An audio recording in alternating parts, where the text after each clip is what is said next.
What would you say to someone like that, to encourage them to move towards a more seamless and integrated system for managing people?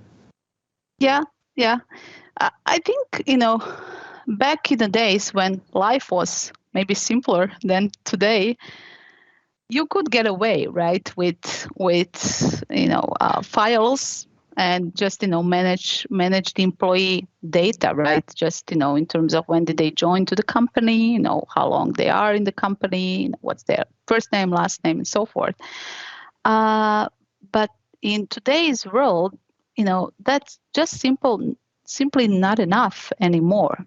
HR is being tasked to provide data and intelligence about the people, their journeys in the company, their performance, their skills, right? So, who do we have now with crucial skills we need to have?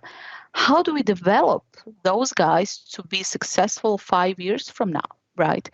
So it's starting to become from passive data to an active data, right? For giving that insights around the workforce, which a simple file or tool cannot provide anymore, right? So Yes. I think that change is driven also from HR demanding better solutions to really serve their leadership teams and their organization as a true business partner, not just someone who will provide, a couple of data about, how many employees we have, for example. So these days are gone.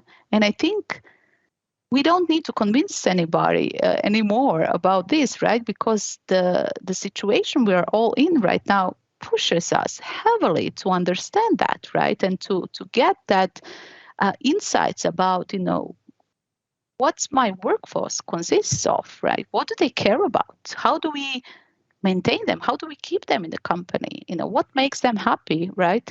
And for that, you need to have a little bit more, right? You need to provide a deeper intelligence about, some of the data that lies in the HCM system, but you also need to pull some of the data outside, from your collaboration tools to understand how do people actually collaborate these days. What do they care about, from, social aspects, for example, why they think, it's great for work for their organization. What do they believe, right? So it's kind of like coming to a one bigger problem that you might have on top of human capital management system. And that's why I see that shift, right, in terms of just going for all of this answer in the HCM rather than complementing that, feedback and tools you have in the HCM systems with some other tools you might be using within the organization to really provide that solid intelligence and to be at serve properly to your organization. And you can't do this anymore with files, right? So it's kind of like already there, right? That transformation happened. Now it's a matter of, taking this to the next level